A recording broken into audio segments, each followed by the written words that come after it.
These masked armed men are Israeli settlers in the West Bank. They attacked a Palestinian home just a few days after the Hamas attack on Israel. 4 Palestinians were reportedly killed in the incident, and 2 others during clashes at their funerals.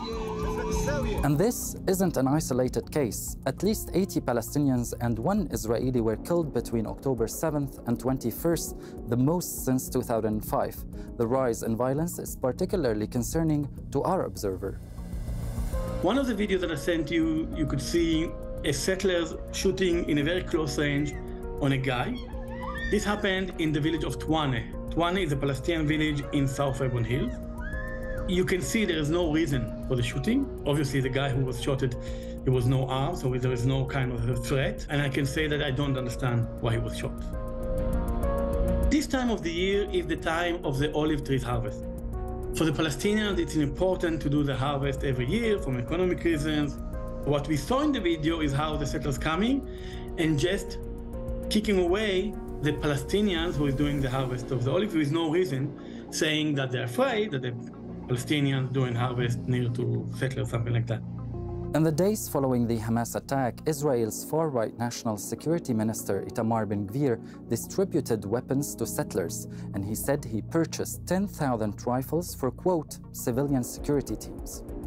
Today, almost every settler who is more than 21 years old, who had like very even small experience in the army, can get a license for a weapon. And that's something new that began after the 7th of October.